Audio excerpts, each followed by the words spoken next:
Greetings and welcome to A Contemplative Reader. And today I have a very special guest on the channel.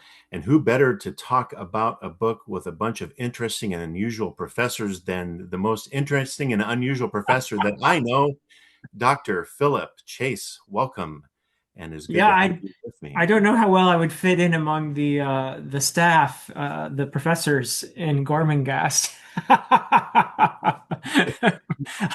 I have a feeling it would be a fascinating experience for a few days. I might get tired of all that routine though after a while, but The routine and the sheer incompetence at times, as well as just strange yeah, personalities and adherence to tradition and all the things that yeah. indeed go along with Castle Gormenghast. And again, we're talking about the second book in what has come to be described as the Gormenghast Trilogy by Mervyn Peake, Titus Groan. Of course, we had a chat on your channel a few months ago.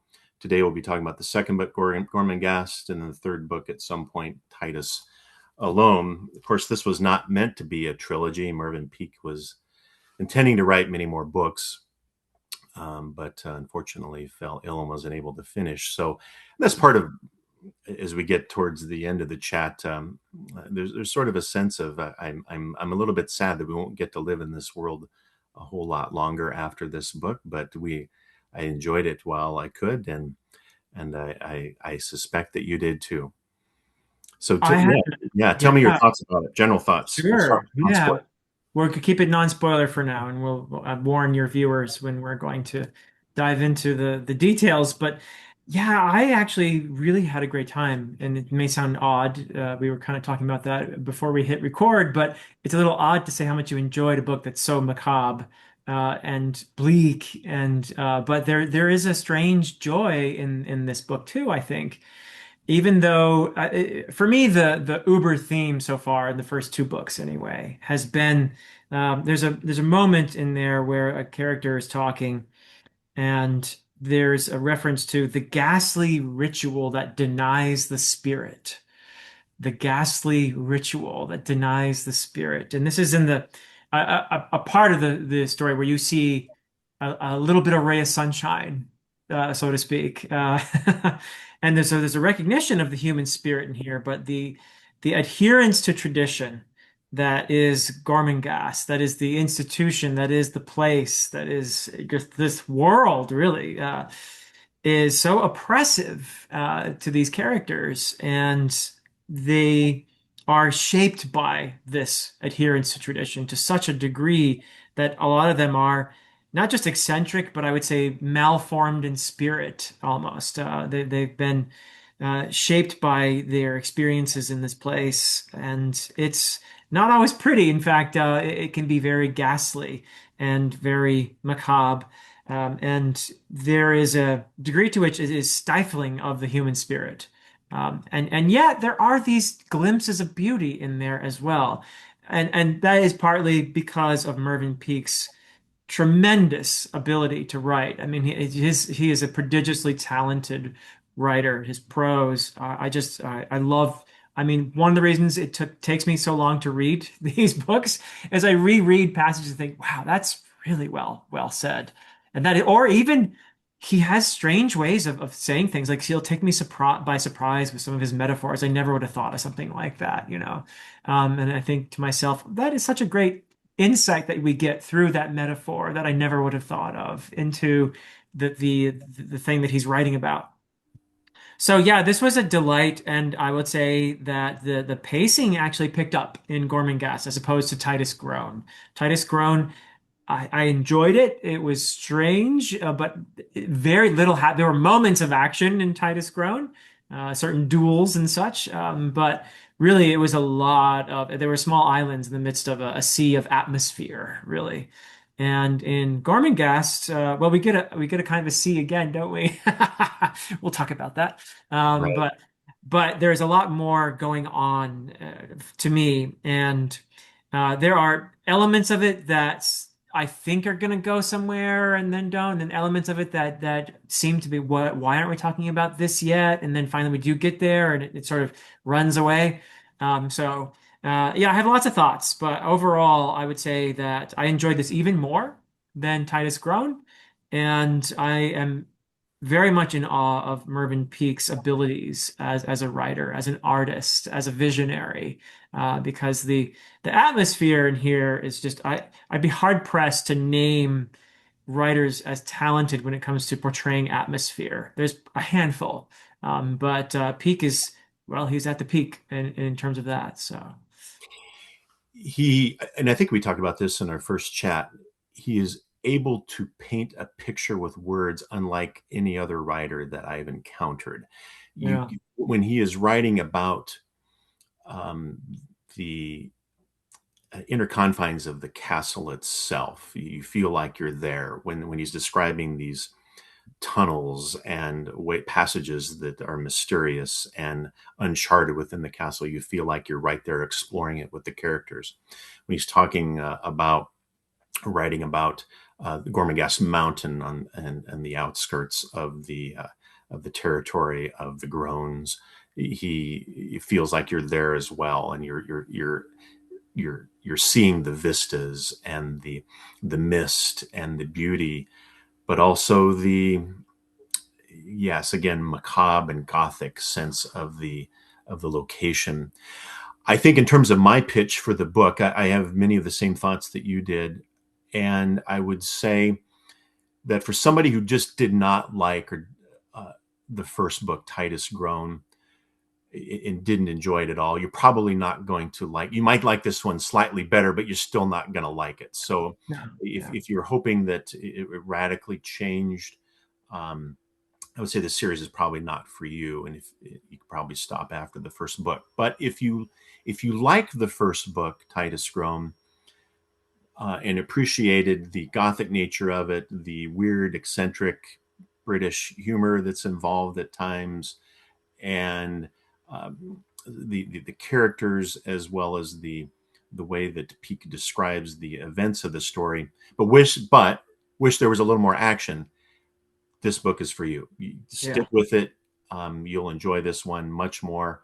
A lot more happens, both good and bad. I agree also as well. There's times that a major event happens, and I have to go back and I'm like, did that really just happen? Am I yeah. imagining that? What is he getting at there? Um, so it's as well as just rereading passages just for the sheer joy of seeing a master with language describe events and scenery, and so much of it is scenery. So, but very, very much more gothic than other books that I've read, at least recently. I can't remember quite when Tolkien was. Is this relatively contemporary to Lord of the Yes, Rings? this I think, but I believe if I remember the dates correctly, this was published before Lord of the Rings, but after The Hobbit. So yeah, contemporary. Right, right. I would say so. Again, Tolkien had this ability to write in a classic English style that I think portrayed um, uh, beauty as well as disturbing events, and I think Peake in a very kind of much more um, gothic sense, perhaps to keep you reusing that word, does very much the same thing, but even at a slower pace, perhaps than Tolkien. And I know Tolkien's pace kind of turns some people off. Yeah. Yeah, I think that's right. I think yeah, or late 40s, early 50s, if I remember right, when the book was I published. believe so. I'm seeing 1950 for Gormenghast, which would indeed be slightly before Lord of the Rings, I think, in terms of Right. publication. But yeah, yeah, and this one also to me, I mean, there were certainly elements of the surreal and hints of magic in Titus Grown, but I felt like there was more of that too in Gormenghast. The surreal and the magical. I mean, there are parts in here that defy ordinary physics, and things like that. And that's part of the moments of beauty in here too. Like there is a kind of an undeniable, there's a human spirit even beneath these layers and centuries of tradition and grime that is Gormenghast. There's still a human spirit beneath all that, and we see it in moments. We get glimpses of it, and we see it in certain characters as well. Certain characters embrace the tradition. They become part of it, and they allow themselves to be. And we'll talk about those characters as well. But to them, the tradition becomes more important than the people who live in the place. Whereas others, they tend to be younger, and that makes sense because, when you're younger, you have more a sense of freedom and your own, individualism and that kind of thing. They tend to be not always, but some of them are more resistant to being completely subsumed in that tradition. So yeah, there is a beauty of the human spirit to this, even amidst all the sorrow. It's a melancholy book. Don't get me wrong. There's a Mhm. lot of melancholy here. There's a lot of sadness. There were certain things that happened in here that I kind of felt, wow, this is almost oppressively melancholy at times. Yeah. Right. Yeah. I mentioned this before off camera, but sometimes he's able to describe the death of a character in such a weird way that it almost makes you laugh. And Yeah. there's one particular, again, not won't to discuss it until the spoiler section, but real gut punch, much more a gut punch of a death than I've read in quite some time. Yeah. But you going back to yes, there's either a slavish adherence to the law, the The law. tradition, the Yeah. law, right? It's and there's a almost a I'm reminded this is a book that's not too steeped in religion or spiritual themes, but although there's certain connections that I've made, and there's some books of the Old Testament, for example, that talk about the beauty of the law and Mhm. how this is a gift and to be followed. But obviously there's parts of spiritual and religious traditions that uh, emphasize freedom of the spirit, and this is very much a book about the tension between those two things. And how some characters are yearning for freedom from the oppressive traditions and oppressive laws and the oppressive ways of just living life without, where really there's no free will. Your course is charted ahead of you, and feel like you have no choice but to follow it. And the eternal tension that causes when there is a yearning to break free. But yeah, Yeah. some characters certainly, they love the law so much that just defines their very existence. And so anything in their life or anything in the events of the castle around them that upsets the apple cart, so to speak, in terms of how that law is to be lived out, just causes them a massive existential crisis, and they don't know how to deal with it. So that continues to be a major theme from the first book that continues on in Gormenghast. So yeah, there's a few other, I think, themes I can think of from a non-spoiler perspective that we can chat about. Perhaps a continuation of themes about class, Yes. as well as sort of the dangers of manipulative personalities, perhaps, and how charismatic characters can take advantage of a system like exists in Gormenghast. So Mhm. there's a few general thoughts. Turn it back over to you and see what you think.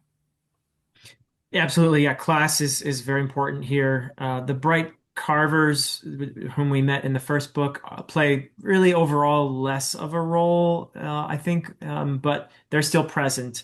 And there is the contrast between them. They're kind of like peasants who live in the mud outside of Gormenghast, and they have a role. I hesitate to call it symbiotic because it seems more like nobody really understands what the role is anymore. Like a lot of these traditions, they just do them out of, because that's the way it's been done all these years. But class is also important in how it twists people, both the upper classes, the nobility of Gormenghast, the family, the Groans. They're an incredibly suppressed lot to the point where everything has to be so proper that there's so little affection in this family that it's not, I won't say non-existent because you get glimpses of it, particularly between the siblings. Yeah. But we saw it in the first book, but from the parents, that it's almost horrifying how little open affection there can be in a situation like that. And that is bound to twist people when you deny your expression of affection in such a way that you're not sure that the people you are with actually love you, and it's sad to see that state. But also that kind of class separation, that emphasis on no, these people are so far above and these are below, and that has ways of twisting the people who are in the lower rungs as well, and that can create ambitions that are extremely unhealthy. And we've been talking about how defiance of tradition in support of the human spirit can be a good thing, but defiance of tradition, or in a way that sort of seeks to manipulate it and co-opt it and use it in a way that if you get an exploitative and sociopathic individual in the midst of all this, and one who's clever enough, there are ways in which a person like this can show how this twisted tradition can be used to really nefarious ends as well, as a mechanism to power, let's say. And that's what these traditions are too. They are mechanisms of power that emphasize the class differences. So yeah, I thought that was a really interesting thing going on in there as well. Right. Just to for our viewers who haven't read the book, just maybe a little bit of a non-spoiler framing of the story, so people can get a little bit more idea what we're talking about. So the character in the first book, Titus grown as a baby, or a Right. toddler. So there's really not a character He's in the story barely there. Yeah. really there. Is his very existence has a huge impact on the story because the Yeah. long-awaited 77th heir to the uh, Earl of Earl of Groan. Yeah. So he is the chosen one, with and has one older sister named Fuchsia. So this book starts a few years later and really encompasses years, I believe, 7 through 17, if I was following the chronology right of the story. So this book takes place over a little bit longer period of time, and obviously since Titus is now an older child, almost to adulthood, he factors much more into this story, and his his we see him grow as a character and the way he interacts with all of the factors of Gormenghast Castle that we've talked about, including the traditions and so on. But I think going back to your comment about these bright carvers, the ones who live outside of the stone castle itself, and make these little carvings that are presented to the groans one day a year for the top three to be chosen and displayed, but then put away in this area of the castle and nobody ever sees them again. And then the other ones are burned. Burnt, yes, exactly. We learned that in this book. Yeah. Um, I thought it was interesting. There was a description there of how the bright carvers really still honor even though the groans are at the head of the class system, that and they are at the bottom, and it's so oppressive. There's still an honor to the groans and still a loyalty to them that really could be shaken. Although there's some disturbing parts of their tradition and adherence to it that we learned about as well. But another thing about Titus in the relationship to class is when he's in school, they intentionally place him with, I think, what is called the commoners. Right. So he interacts with them. He's not permanently isolated from those of quote unquote lower class, the commoners. They actually place him with them for much of his youth in terms of his education. And you can see the professors struggle with that as well in terms of how to treat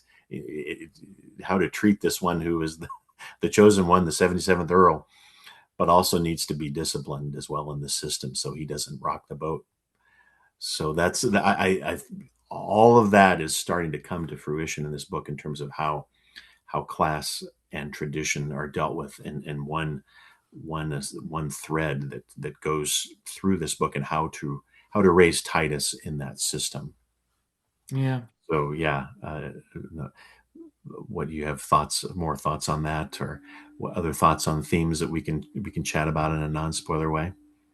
Yeah, I think I'm coming to the end of my non-spoiler thoughts. But I would say if you're someone who is watching this and debating, I think you said it really well, Jay, earlier. If you even enjoyed the first one, Titus Grown, somewhat, you should definitely read Gormenghast. And if you're for some reason you're watching us talk and you hated Titus Grown, then you probably won't like Gormenghast either. But try it again at some other point in your life, maybe, because you never know when you're ready for something. But this is, yeah, just I'm glad I've read this, and I am actually really excited to read the third book and see where I understand that Mervyn Peake was ill and was probably declining when he wrote the third book. So I think that had an effect on the story, perhaps, but. We'll see. We'll see. I actually really enjoyed this one even more than I anticipated I would. So I'm glad we're doing this. But yeah, do you have any other non-spoiler thoughts before we dive into the spoilers? I think we've covered the about as much as we can cover without talking about really specific plot points. So Okay. I would agree with what you just said, and I think I like what you just said too about maybe if you tried it before, but you're at a different life stage, try it again, because I think that there are certainly, in terms of the pacing and the themes, it's something that I don't know if I would have enjoyed it as much earlier in my life, but now at this stage of my life, I think I can appreciate it. But I think if anybody who enjoys the Gothic and is willing to tolerate a little bit slower pace of the book, I think would enjoy it at any Yeah. any part of their life. And apparently there's also a BBC production of this.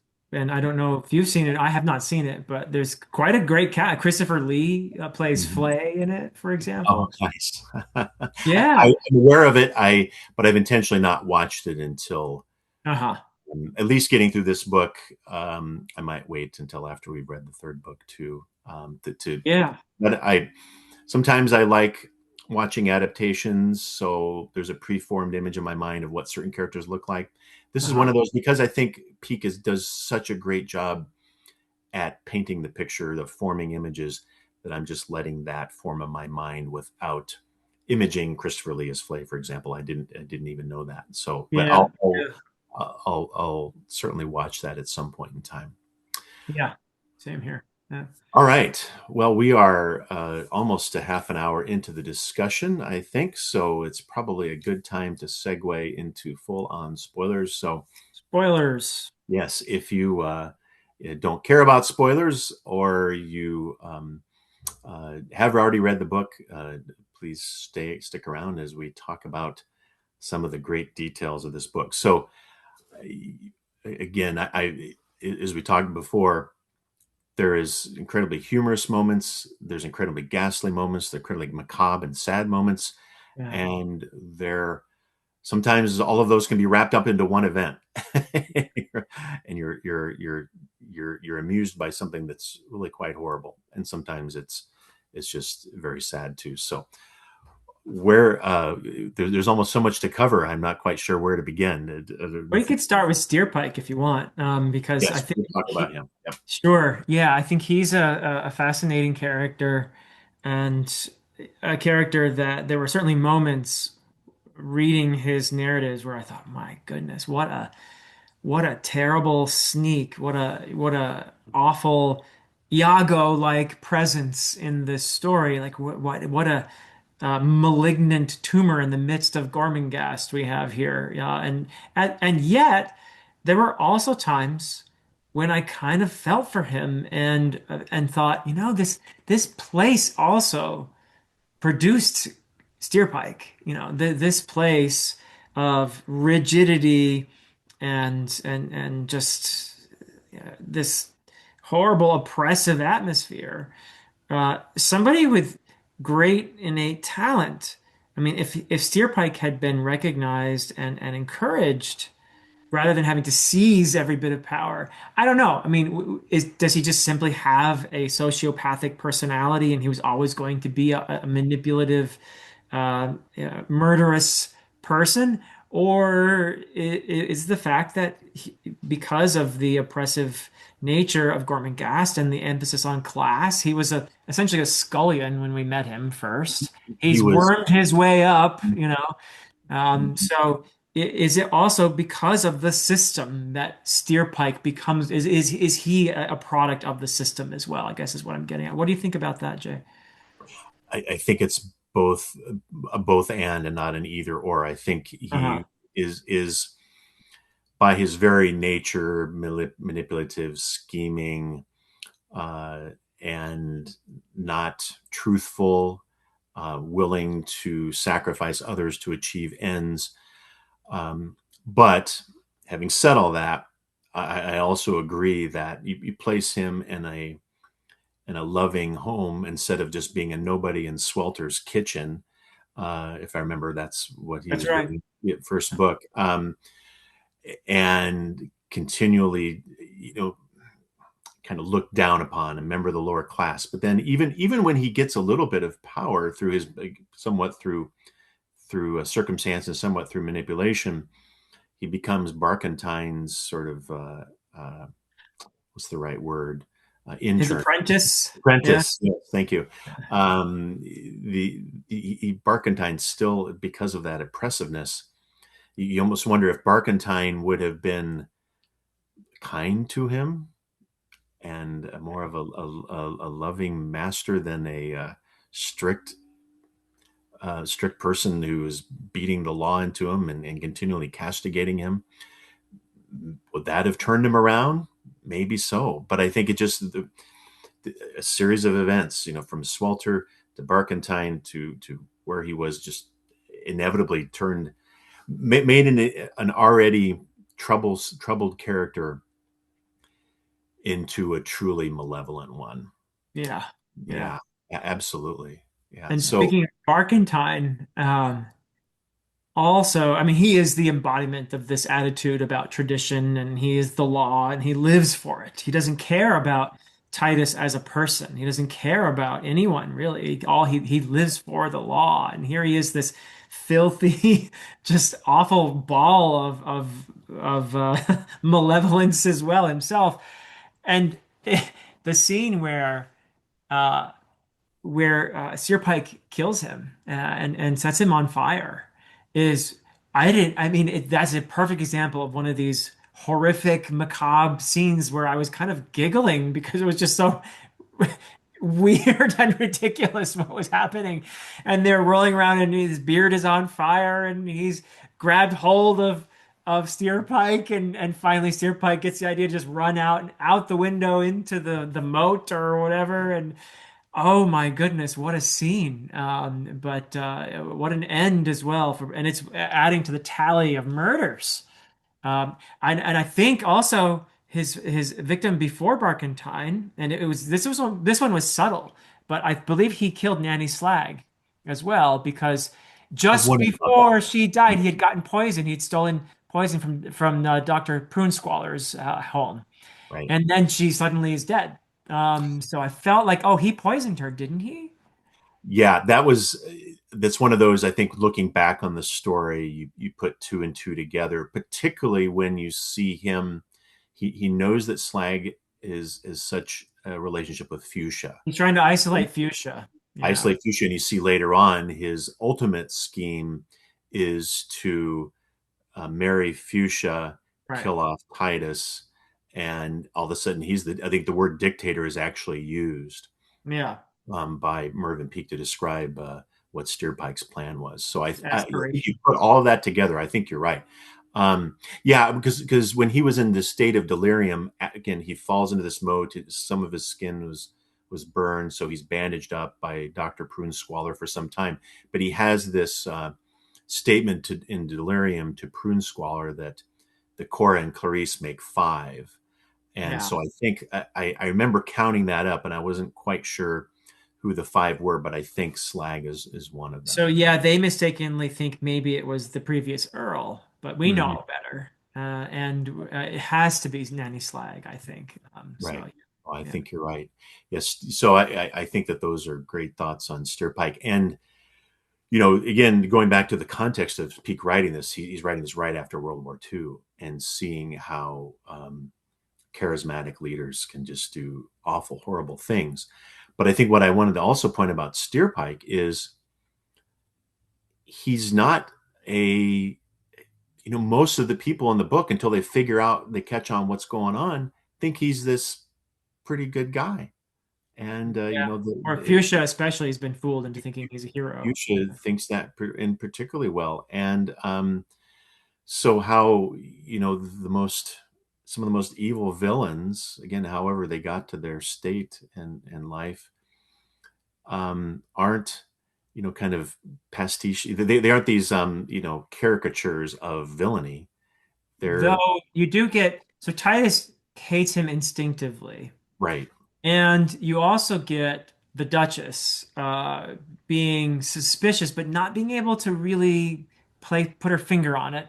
And Dr. Prunesqualler as well. Prince Claw and then ultimately Flay, who makes And Flay. a Yeah. grand reappearance. So yeah, you're right. The That's a good. cleverer characters feel something is off about this guy, I think. Right, But he succeeds in fooling everyone else, including and importantly Fuchsia, who uh, right, forms a connection with him. And I think that the revelation that he is a murderer and a manipulator, it really hits her hard because besides Titus, this was the one meaningful relationship she had been forming in her life, that she, right. that she was beginning to form a connection, even a romantic connection, because of course he was manipulating her until that moment in when she was going to his room when he loses patience and calls her a fool, whispers the word fool, and she Hmm. hears it, right? And I think then she becomes a little bit more like, "What are you?" And that moment when you think you know someone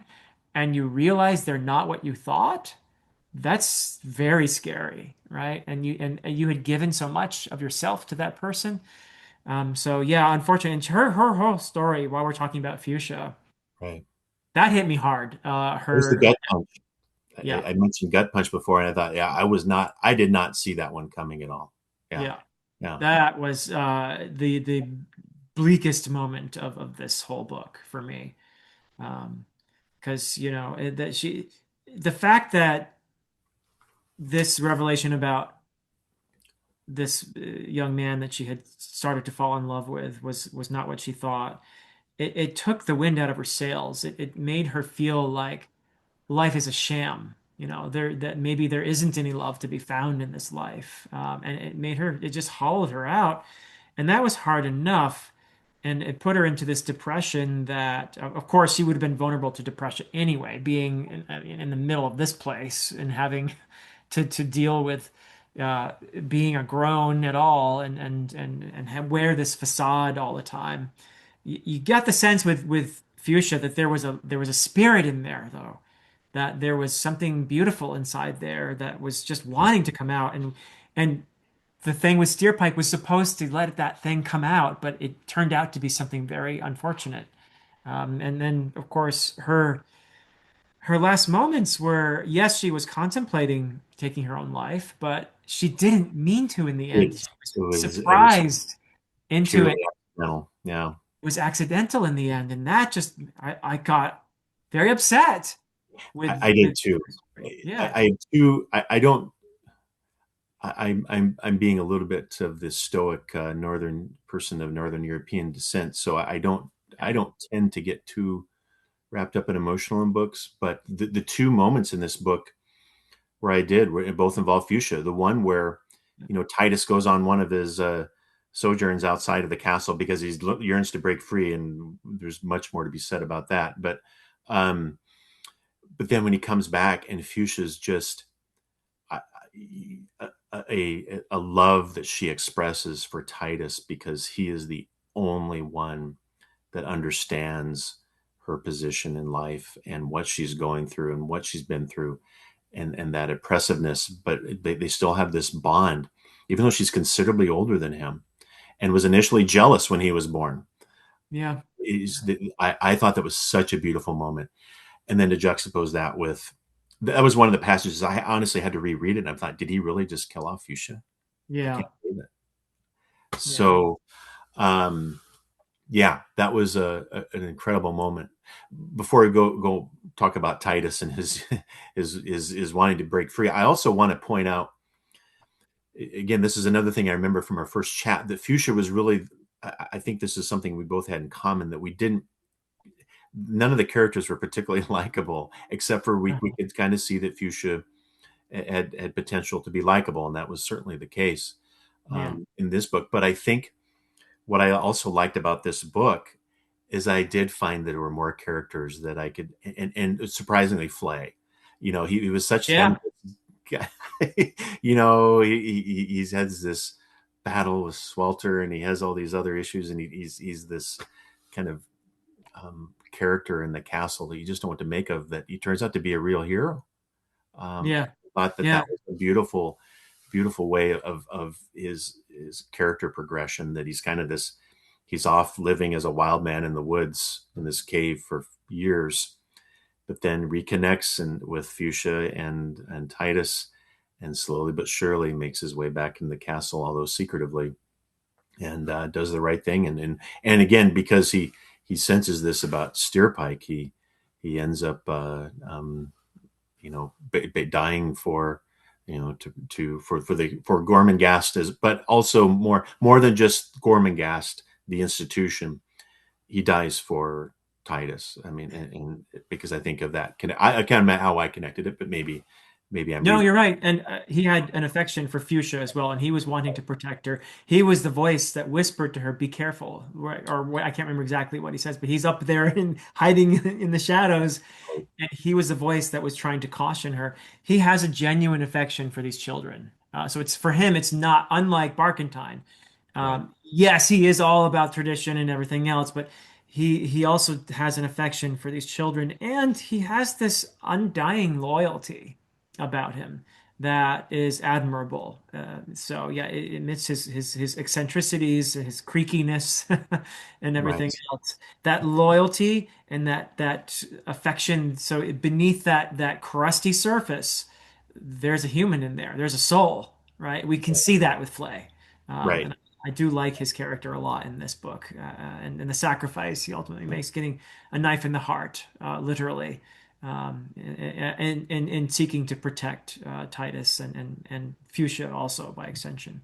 Uh, right. yeah, And the knife in the heart reminds me, that's another, Peake would just throw in a sentence or two at different times about how extensive that tradition of the castle is, because he throws in the comment a little bit later on that to kill, to get revenge against Stirpike and to kill him, it was, according to Gormenghast tradition, is supposed to be this, to eliminate a murderer. You do it the same way that he eye for killed, an eye. eye Yeah, for an eye. Yeah. So the tradition is, which makes sense, considering the fact that the tradition is described in books and books and books of the law, next to Barkentine, and then later on, when Steerpike takes over as the keeper of the law, all these books next to his bed as he was recovering. So yeah, I thought that the character arcs of some of these stories and the ability of people to be unlikely heroes. Even the Countess herself, I thought was in the midst of the flood and the hunt for Steerpike. Horrible mother, really strange human being in a yeah. lot of different ways, but somehow snaps out of it. And when it's time to be a leader, she is. She's formidable. Yeah. She absolutely so, and because she's the one that's masterminding, some of the, again, there's this cataclysmic flood that occurs in the last few chapters of the book, which Right. That's a Noah's Ark level flood, really. so I'll go ahead and talk about that since you mentioned it. That Yeah. is the one clear spiritual religious theme that I picked up out of this book, amongst some of the other free will and the law that I already alluded to, was that that whole event of the flood seemed to me like Flay's description of how this castle had been infiltrated by evil, Mm, and it needed a cleansing. And there you so what go. happened? What way to cleanse but a massive flood? So I immediately picked up on the stories of the flood from the Bible and other ancient traditions such as Gilgamesh and others. So that's exactly the that theme. So Yeah, Noah's Ark, and not only in terms of the extent, but in terms of the intent behind mhm, the cleansing element you cleansing. mentioned is Mhm. really important there because this place has become crusted over. It's layer upon layer, and it has erased the humanity of its inhabitants.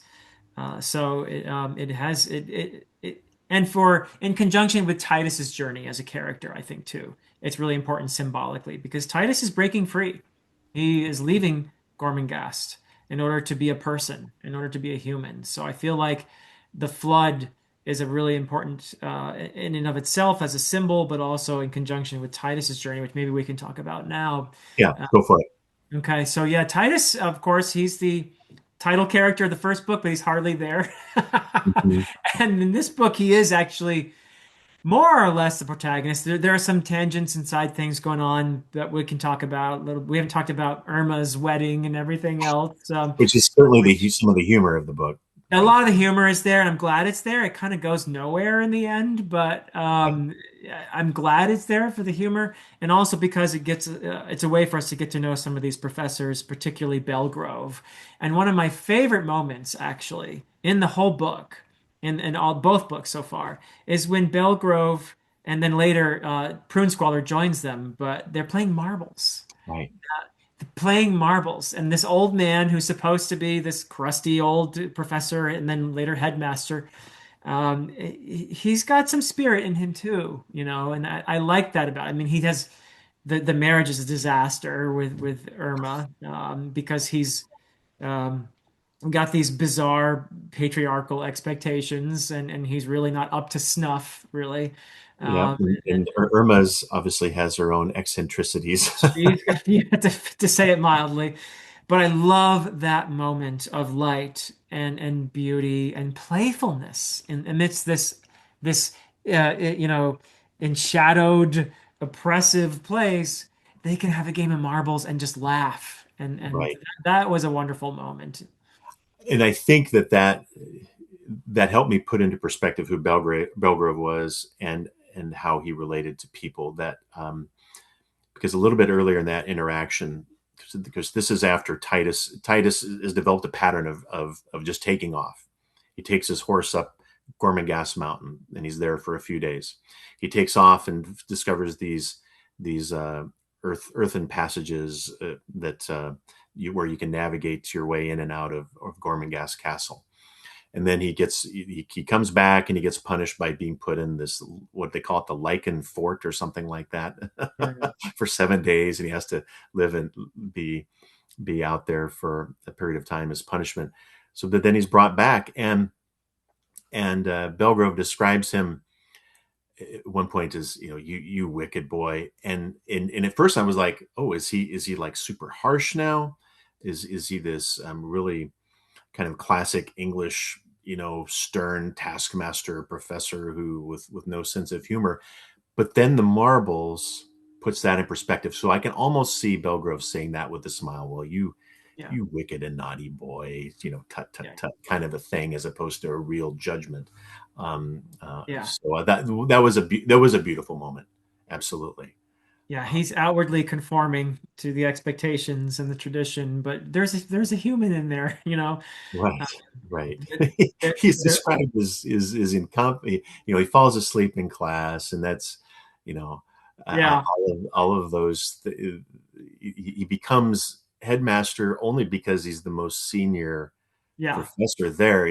Nobody is chosen. Again, going back to tradition, weren't chosen because of his skill set, although he obviously does turn out to have some, at least some people skills and yeah, others otherwise. But he just sort of ends up in this position, and the relationship with Irma is definitely funny, and how they yeah, interact. And he he doesn't know.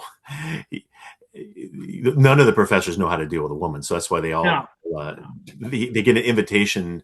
Irma is becoming a middle-aged woman, and she wants to find a husband, so concocts Oh, this dear. plan to invite all 40 professors. And the brother of Prune Scholar goes, "What? What are you doing?"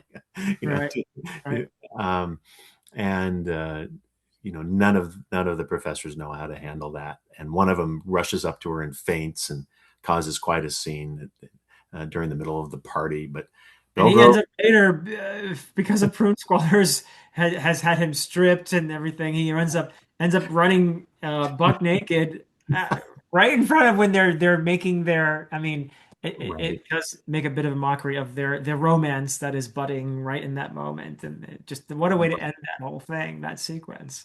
right, and then to go back to your point that it kind of ultimately goes nowhere. That was really the end of it. I mean, you pick up Yeah, it's in dribs and drabs through the story that okay, well now they're engaged and now they're married, and the time kind of marches on in the story, and then the focus of the story really switches to yeah, the Steerpike, Titus, Fuchsia, etc. But I almost wonder if because those Irma and Prince are some of the few surviving characters, to be honest, at the end of the story. That a lot of people have been killed off here. I almost wonder if they're left alive within. I don't know what the next book brings in store, or the book written by the wife the of Mervyn fourth Peake one. after, yeah, the fourth one. I don't Yeah. know, but I almost wonder if some point Mervyn intended to use them more in the story and left it Oh, for perhaps. Yeah, purpose, but we don't know. that's a thought. That's a thought. Yeah, yeah, yeah.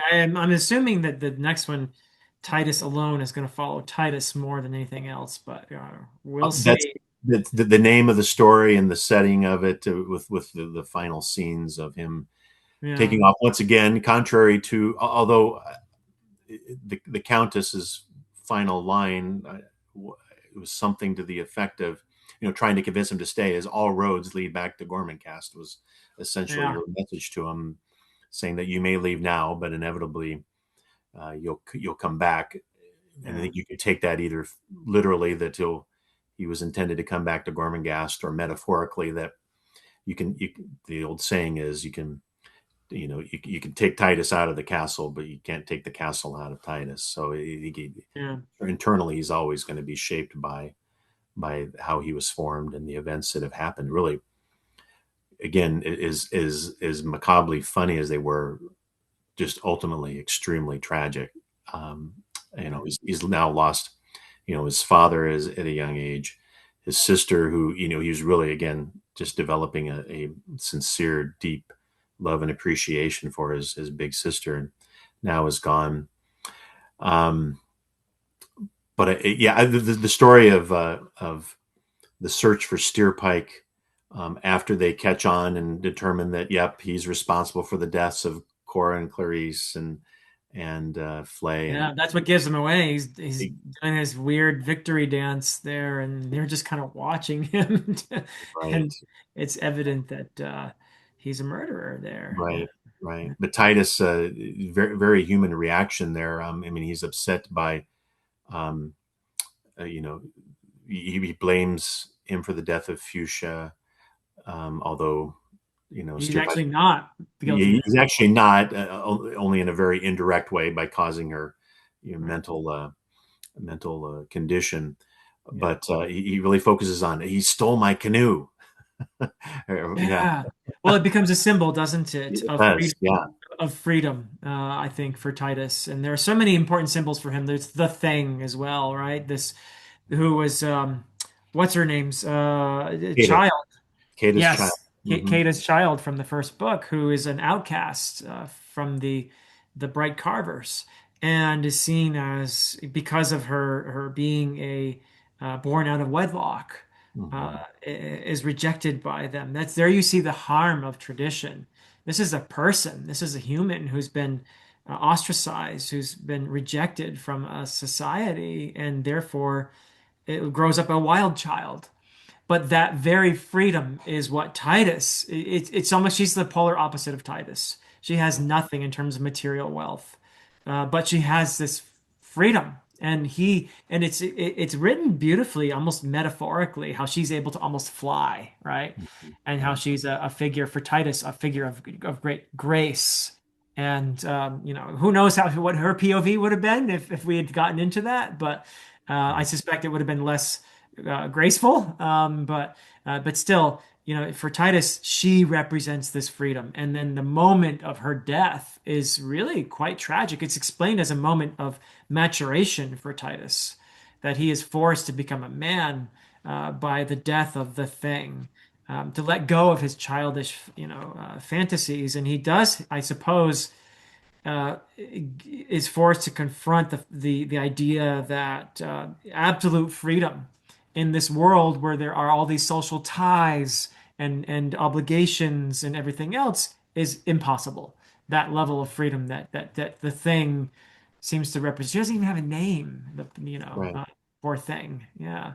So, but yeah, there are lots of symbols and then later the canoe becomes, I think, for him, a symbol of being able to go out in the world.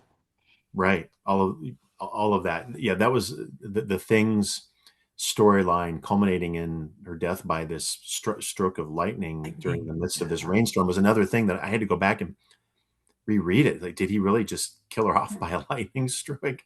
Yeah. It was, yeah, because you felt like, because they had just, Titus and the thing, um, they had just, you felt like there was a possibility of a relationship there of some sorts. Right. Yeah.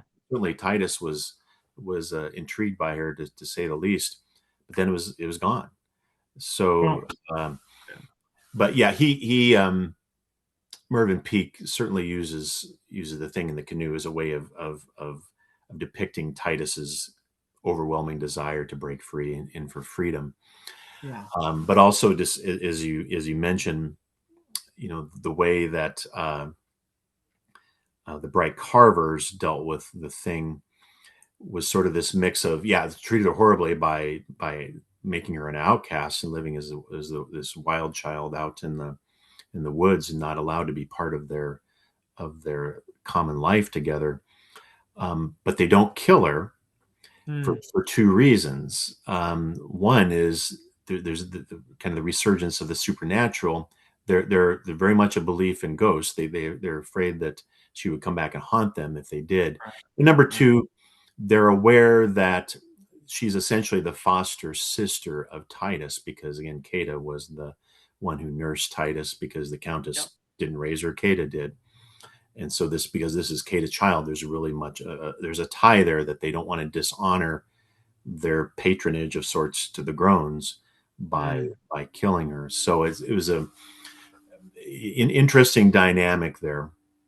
I want to go back. Want to talk whatever else other themes or characters you want to talk about, but I'm gonna use that as a segue to go back to the very first chapter, Sure. where Mervyn Peake sets up the story by giving us kind of a where are they now. He recounts the characters who died in the first book, and then the characters who lived and what they're doing. But when he describes the characters who died, he includes Cata in that, which solved the mystery for me because I wasn't in the way Peake described the end of Cata at the end of Titus Grown. I wasn't quite sure if she was living or dying. I thought she had killed herself, but then there was this mysterious appearance of this woman. But the way he describes those who are now deceased is sort of these living these ghosts that were maybe not ghosts in the strictly supernatural sense as these specters around the council, but just these living embodiments of this long, long, long tradition of Yeah. Gormenghast, and how the past is still alive somehow within the castle through the memories of these people who lived there, through the ongoing traditions and rituals and all of these things there. So I thought that was a beautiful way to set up the story and kind of remind us where we are, but do it in a very poetic way. So I Yeah, there are presences that are still connected to the people who are going on living and still embodying all these traditions. So right, yeah, even though they're deceased, they're still influencing the story, aren't they? right. And so I'm kind of jumping around now, but kind of go back to the end of the story then. What I loved about it, the way, again, he doesn't go on for a lot about this, but the poet Uh-huh. becomes the new keeper of the tradition. And, Right. so again, kind of going back to how Gormenghast has been cleansed and there's a new beginning here. Hmm. A poet doesn't strike me as somebody who's going to be an oppressive keeper of the law. Right. Yeah. So again, you kind of wonder what the future might have in store for Gormenghast because of that. Hopefully some loosening up here. Yeah, right, A little right. less starch in everybody's collars, Well, please. that's Yeah. right. That's right. Yeah. A little less sternness. Yeah. Are there other? I mean, I have a few notes here just to But see if there's there's. a climax we could talk about, Yeah, absolutely. Yeah, well, but certainly there's certainly some very details of that. So why don't you go ahead? sure. Yeah. I mean, yeah, we've been alluding to it here and there, but essentially there is this great hunt for steer pike that is happening simultaneously with the flooding of the castle, the Noah level flooding here that's going on, and you wonder what's happening to the rest of the world while Right. Gormenghast is this enormous structure is only its upper reaches are inhabitable at this point. And they're moving all the furniture and the livestock and everything up in the whole time this is happening. And and I didn't realize from the first book how many thousands of people there are in and around this structure, this castle, this conglomeration of the past. But anyway, yeah, at the same time, you have the hunt for steer pike, which, as you said, the Duchess is the one who's heading this up, who's or the spirit, the backbone behind it, if you will. And the in the end, it is Titus who sees through the ruse that Steerpike. He maybe just by chance, but he's looking out the window and he sees the stirring in the ivy there, and he. There are several moments in here where I was kind of shaking my head at Titus. What are you doing? Why are you such an idiot? But he's a naive kid and he has this overwhelming desire, and it's just described this way. It's like he could not help doing what he did almost. It was an act of freedom, of maturation, of having to, and of course he believes still that he's responsible for Fuchsia's death, and all of that. But so he decides to take it on himself, and he climbs down the ivy, and then there's that a bit of a harrowing moment, but he ultimately does knife, heart to the heart once again, and he achieves a kind of justice, the Gormenghast style justice of the eye for an eye. And I don't think it was a very satisfying moment in many ways.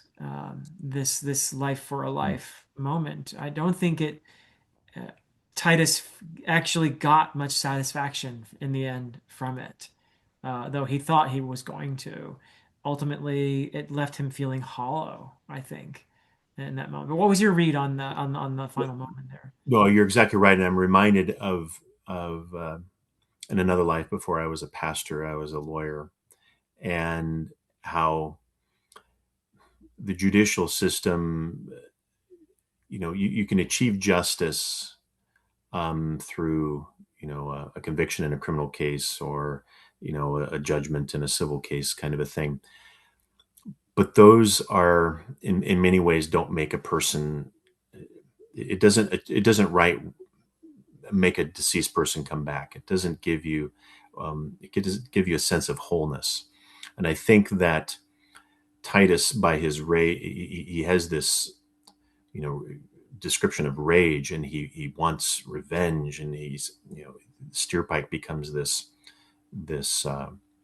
way to achieve justice in his mind. He's a monster. With the monster, yeah, he's going to kill the monster. He's going to slay the dragon. But then, when the dragon is actually dead, does that make his sister come back? Yeah. No, doesn't make his life really any better, other than that dangerous threat has been eliminated. So yes, it solved the issue in one sense, but much like the justice system, really doesn't. It can eliminate a threat, or it can provide some relief. It doesn't really cure the underlying ailment so much. I think in a lot of cases that I saw, and I think that's very much the case with Titus. I think he was still this person. They just had to get out of there. He had to break free of that whole system, just because it was a safer place to live now, and didn't make it a place he wanted to stay in. So yeah, I had the same read on, just influenced by my background a little bit. Hmm. Yeah, and I wonder if Titus alone then, and alone can be a negative thing, but it can be a Mhm. positive thing in terms of just solitude. This kid needs some real healing. He needs a more spiritual path toward dealing with these losses that he's suffered in the course of this book. So I don't know where, I mean, that might be a bit optimistic considering what we've read so far. Um, I don't know Right. where Peak is going to go with all that, but and of course he didn't get to finish his vision either. So, but yeah, we'll see, I guess. But Right.